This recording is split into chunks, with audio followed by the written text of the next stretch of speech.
Yes, come in. Please take your seat. Good evening, sir. Please take your seat.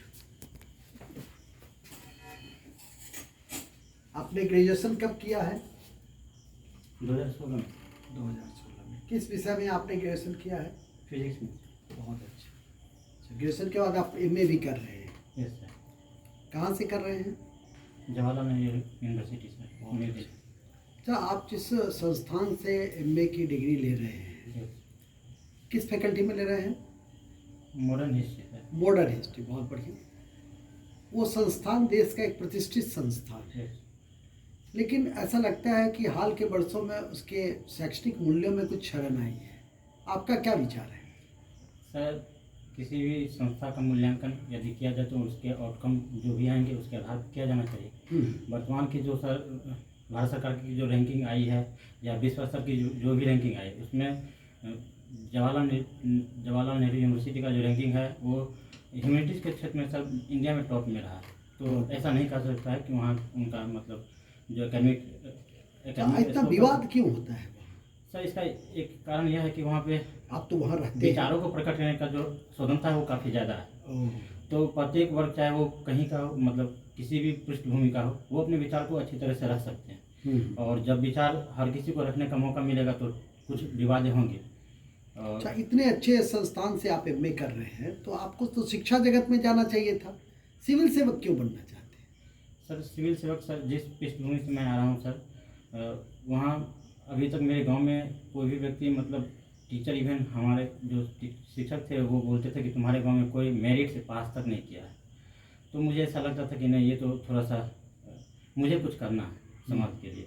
और दूसरा sir, मेरे हमेशा से लगाव रहा है सोसाइटी में लोगों का, समानुभूति भावना से मैं देखता हूँ उन्हें। और तीसरी है कि सर सिविल सेवा थोड़ा सा एक प्रतिष्ठा वाला सेवा है, तो मैं चाहता हूँ कि इसमें आकर के और इसके क्षेत्र काफ़ी व्यापक है। सर, बहुत बढ़िया, बहुत अच्छा। अच्छा, तो आपने ग्रेजुएशन किया फिजिक्स से और इसके बाद आपके वैकल्पिक विषय जो हैं वो ज्योग्राफी हैं, फिर आप एमए कर रहे हैं हिस्ट्री से, तो ये नहीं लगता है कि कंट्रास्ट है आपके पूरे संपूर्ण व्यक्तित्व में या आपकी शैक्षणिक उपलब्धियों में?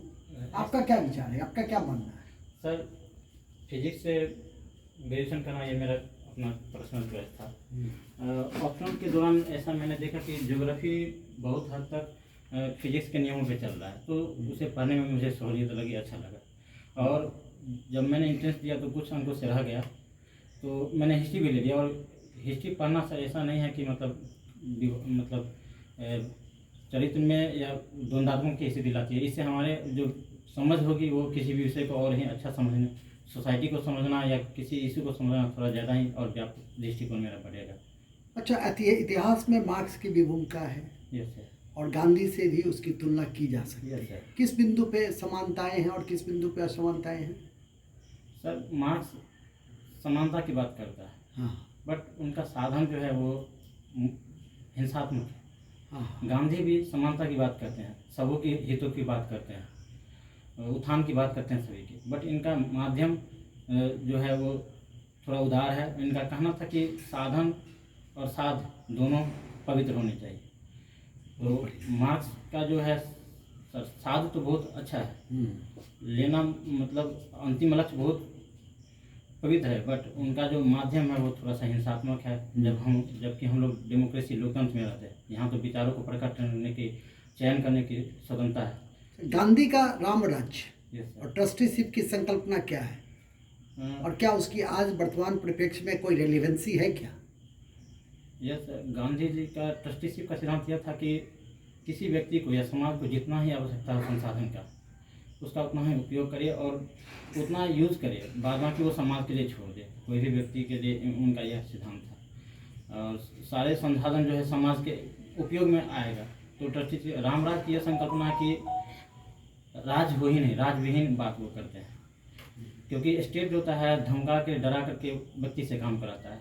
व्यक्ति में नैतिक रूप से सारे काम करने की या कुछ जो भी अपने वर्क करेंगे वो नैतिक रूप से होना चाहिए। तो स्टेट की ज़रूरत ही नहीं पड़ेगी, लोगों को नैतिक इतना बनाया जाए कि यह स्टेट की ज़रूरत ही नहीं पड़े। ये थोड़ा सा आदर्शवादी संकल्पना लगता है। अच्छा, यह कहा जाता है कि बिहार के विकास में भी ज्योग्राफी की भूमिका हो सकती है और बिहार के पिछड़ापन में भी ज्योग्राफी है। Yes, इसको sir. इसको आप कैसे परिभाषित करेंगे?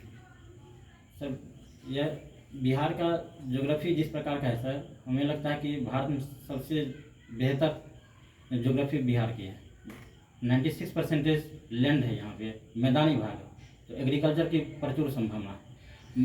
जब हम साउथ के राष्ट्र को देखते हैं, दक्षिण भारत में, तो बहुत सारे ऐसे राज्य हैं जहाँ पे पानी की सुविधा नहीं है। यहाँ तो पानी की पर्याप्त उपलब्धता है, तो हम संसाधन का अगर उचित प्रबंधन करें तो सर राज्य के विकास में काफ़ी ज़्यादा योगदान हो सकता है। दरभंगा की बात किया जाए तो यहाँ मखाना की उपलब्धता करवा सकते हैं। एक्वाकल्चर में बहुत सारे ऐसे प्लांट का उपयोग किया सकता है। हाल ही में सर बजट में ऐसा कहा गया कि ऊपर बिजली, नीचे ऊपर बिजली और नीचे सर वो भुला रहा हूँ, अच्छा, चलिए, नीचे मछली, सॉरी, ये ऊपर बिजली, नीचे नीचे मछली। मछली। तो ये संकल्पना अगर लाया जाए राज्य के विकास में काफ़ी ज़्यादा योगदान देगा। बहुत बढ़िया, बहुत बढ़िया। अच्छा, नदी जोड़ो परियोजना पे आपके क्या विचार है? नदी जोड़ो परियोजना सर, क्योंकि कुछ ऐसे क्षेत्र हैं जहाँ पानी की अनुपलब्धता रहती है और कुछ ऐसे क्षेत्र हैं जहाँ पानी ज़्यादा ही मात्रा में उपलब्ध है। तो नदी जोड़ो परियोजना के द्वारा हम एक क्षेत्र के पानी का दूसरे जगह अगर उपयोग कर लेते हैं तो शायद यह ज़्यादा ही उपयुक्त होगा कृषि के लिए या और भी जो भी कार्य हैं उनके लिए। तो नदी जोड़ो परियोजना एक अच्छी पहल है बाढ़ नियंत्रण के लिए, खेती या कृषि के उपजाऊपन के लिए, और लोगों के जीवन में जो भी जल की उपयोगिता है उनकी उपलब्धता के लिए। ठीक है सर। ऑप्शनल सब्जेक्ट ज्योग्राफी है, यस सर। हिस्ट्री से आप एमए कर रहे हैं। यस। अंटार्कटिका बिल का नाम सुना है आपने? अंटार्कटिका बिल बिल अभी संसद में पेश किया गया। सर थोड़ा सुना था, बट उसके प्रोविजन हम कोई बात नहीं। पता नहीं। अभी रसिया यूक्रेन की आपस में डिस्प्यूट चल रही है, यस सर। उसमें विश्व के कई राष्ट्र भी इसमें इन्वॉल्व हैं यस सर। और विश्व की अर्थव्यवस्था भी एक संकट के दौर से गुजर रही है। Yes sir. एक ब्लैक सी का एक डिस्प्यूट का एक एंगल आ रहा है, बताएंगे कि ब्लैक सी इस पूरे रसिया यूक्रेन में किस तरीके से जुड़ा हुआ? सर रसिया का जो लोकेशन है, तो उसे अगर वर्ल्ड से ट्रेड करना है तो उनके अगर मैक्सिमम पार्ट देखते हैं तो पोल उत्तरी ध्रुव की ओर है, जहाँ हमेशा वर्ष भर मतलब बर्फ जमा रहता है। वो उस रास्ते का उपयोग नहीं कर सकता है, उसका एकमात्र माध्यम निकलता है वो ब्लैक सी से ही निकल सकता है। तो ब्लैक सी में ब्लैक क्या? ब्लैक सी का नाम ब्लैक? सॉरी सर, रेड सी का नाम रेड क्यों है? सर रेड टाइप एक सवाल है जो जिसका कलर लाल है, जिसके तो वहाँ पे ब्लैक के साथ कुछ इस तरह के फीचर हैं क्या? सर मैं कंफर्म नहीं। कैस्पियन सी का नाम सुना है आपने? जी सर, कैस्पियन सी। वो खारा क्यों? खारा? खारे पानी की सबसे बड़ी जो जिसको हम लोग कह सकते हैं कि झील है, यस सर। लेकिन अपने स्पेस की वजह से वो एक सागर के रूप में कन्वर्टेड है। झील और सागर में अंतर क्या होता है? झील और सागर, झील सर लैंडलॉक होता है, वो बड़े बृहद आकार बड़ा हो सकता है, बट वो लैंडलॉक होता है और पानी उसमें स्टैटिक अवस्था में रहता है। कैस्पियन झील है कि कैस्पियन सागर? कैस्पियन एक प्रकार से झील है सर। झील है, Yes. उसको सागर का दर्जा क्यों दिया गया? शायद इसमें ईरान की क्या रिजर्वेशन है, क्योंकि आपका हिस्ट्री सब्जेक्ट भी है? Yes sir. इसमें ईरान की इस बात को लेकर क्या आपत्ति कर रहा है? Sorry sir. साउथ चाइना सी को लेकर किससे बल का डिस्प्यूट है? साउथ चाइना सी में सर फिलीपींस से या वियतनाम से या जापान से, जितने भी मतलब साउथ चाइना सी में कंट्री हैं, तो चीन से उनका हमेशा विवाद रहा है। चीन जो 9 डैश लैंड को नहीं उसका मानता इकोनॉमिक इंपॉर्टेंस क्या है? सर, क्योंकि वहाँ पे ऑयल का भी भंडार है।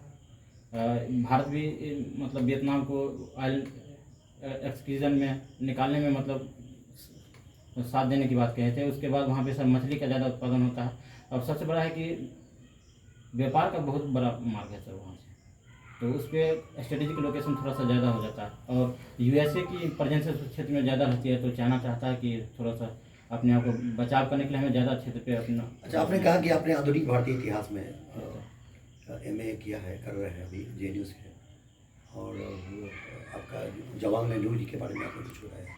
नेहरू जी का क्या कंट्रीब्यूशन है देश को आधुनिक करने में? सर नेहरू जी जब भारत आज़ाद हो रहा है, आज़ादी हुआ है, तो उस समय देश की आर्थिक स्थिति उतनी अच्छी नहीं थी।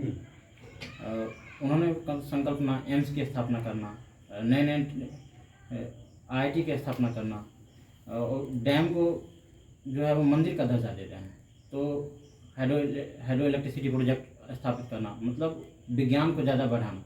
कहीं ना कहीं वो जानते थे कि आर्थिक विकास में उनका क्या योगदान? Yes sir. आर्थिक विकास में उनका योगदान क्या है? ये तो शिक्षा, स्वास्थ्य और फिर मैकेनिक अनुसंधान को लेकर के सर इकोनॉमिक डेवलपमेंट के लिए उन्होंने यस क्या सर, किया? पहला है यस सर, जो फर्स्ट 5 ईयर प्लान था यस सर, वो तो एग्रीकल्चर इकोनॉमी था, यस सर, लेकिन जो सेकंड 5 ईयर प्लान था वो तो इंडस्ट्रियल इकोनॉमी को इंडस्ट्रियल प्रमोट इकोनॉमी करता था। यस है। दो ही प्रकार की इकोनॉमी कहीं ना कहीं इकोनॉमिक डेवलपमेंट को प्रमोट करती है। ऐसा क्या हो गया जो 1991 तक देश की अर्थव्यवस्था का विकास एक्सपेक्टेड नहीं हो पाया? उन्होंने इकोनॉमी सर उन्होंने मतलब एक क्लोज टाइप का शुरुआत में जो है क्लोज टाइप का। Yes, close sir. Economy, open economy क्या होती है? क्लोज इकोनॉमी ये हुआ कि सर हम वर्ल्ड से मतलब वस्तु और सेवा का आयात जो है खुले बाजार के अधीन कर दिया है। क्लोज इकोनॉमी में नहीं सर, ओपन में। अच्छा। और क्लोज में है कि सरकार का नियंत्रण होता है। नहीं, ऐसा तो नहीं होता है। क्लोज में तो आयात निर्यात प्रतिबंधित होते हैं। क्लोज में होता है सर, हाँ, ओपन में ओपन में खुला हुआ। यस, ये बाजार के अधीन। कोई देश ऐसा है जो क्लोज इकोनॉमी? सर, वर्तमान समय में कोई देश क्लोज नहीं हो सकता। नॉर्थ कोरिया के? नॉर्थ कोरिया कुछ अंश तक, लेकिन वो भी सर ओपन है क्योंकि वो चाइना से ट्रेड तो करता है। चाइना से एक कंट्री से ट्रेड करेगा तो ओपन इकोनॉमी हो तो जाएगा। ओपन करता है या खुला वो चोरी छिपे करता है? सॉरी सर, ये अभी अफगानिस्तान में जो तालिबान के द्वारा सरकार का गठन किया गया, यस सर। उसमें आपका वक्तव्य क्या? भारत का सर हमेशा स्टैंड रहा है कि जो अफगानिस्तान में जो भी गवर्नमेंट हो, अफगान